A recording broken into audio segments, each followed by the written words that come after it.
আজকে আমার মেয়ের আবদারে আমি বানাচ্ছি চিকেন স্যুপ। তাও দেখো, মাংসটাকে আমি প্রথমে সসপ্যানের মধ্যে আদা রসুন কোয়া আদা কুচিয়ে দিয়েছি, আর গরম মশলা, কিছু গোটা গরম মশলা দিয়ে মাংসটাকে আমি সিদ্ধ করতে বসিয়ে দিয়েছি। তারপরে এখানে নিয়েছি টমেটো কুচিয়ে নিয়েছি, আর তোমার গাজরটাকে গ্রেট করে নিয়েছি, পেঁয়াজ কুচিয়ে নিয়েছি, টমেটো কুচিয়ে নিয়েছি, আর এখানে নুন, গোলমরিচ, আর তোমার বাটার, একটা দেবো আমি ডিম। আমার এখানে গাজর ছিল, ক্যাপসিকাম ছিল না, বিনস ছিল না, সেটার কারণ ওগুলো বেশি খায় না সবজি। আর গাজরটাকে আমি গ্রেট করে এই কারণেই দিয়েছি, কারণ ও গাজরটা তাহলে পুরোটা খেয়ে নেবে, তা নাহলে ও খাবে না। যদি একটু মোটা মোটা থাকে তো সেই সবজিগুলো না ও খায় না, সেই কারণে আমি গাজরটাকে পুরো গ্রেট করে দিয়েছি।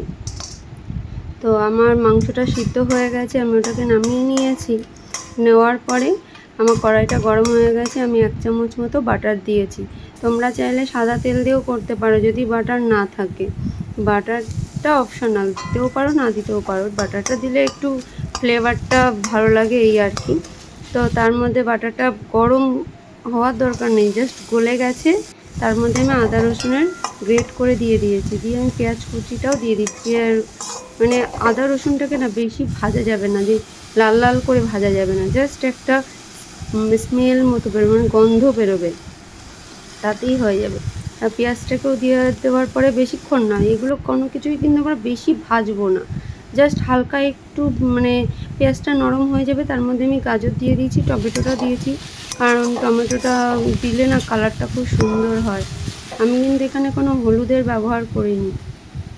তো তারপরে এই মাংসগুলোকে ঠান্ডা করে কুচিয়ে নিয়েছিলাম, ভালো করে ছাড়িয়ে নিয়েছি, নিয়ে এবার ওটাকে একটু দিয়ে ভালো করে একটু নেড়ে নিলাম নুন দিয়ে। আর আমি নুন দিয়েই কিন্তু মাংসটাকে সিদ্ধ করেছি, তো তাই সে কারণে নুনের পরিমাণটা একটু জেনে দেবে।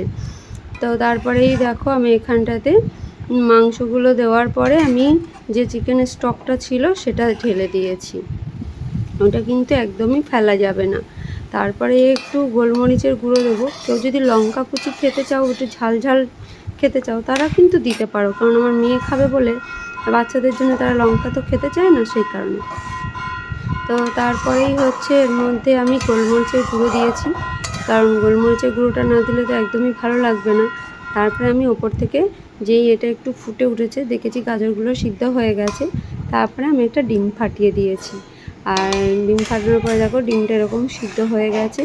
আর কেউ চাইলে এর মধ্যে একটু হালকা করে কর্নফ্লাওয়ার দিতে পারো, যাতে একটু ঘন ঘন হবে, বেশ একটা স্যুপের যে গ্রেভি টাইপের হবে। আমি এখানে কোনো গ্রেভি ব্যবহার করিনি, কারণ কর্নফ্লাওয়ার আমি দেইনি, সেই কারণে।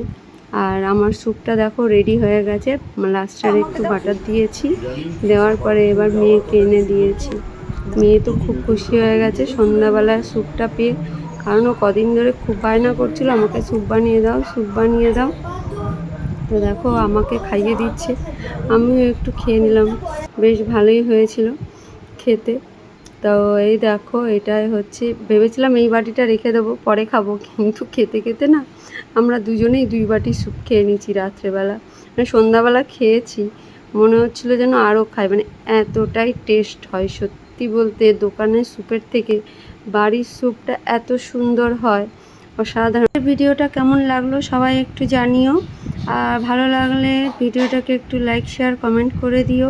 টাটা, সবাই খুব ভালো থেকো, সুস্থ থেকো।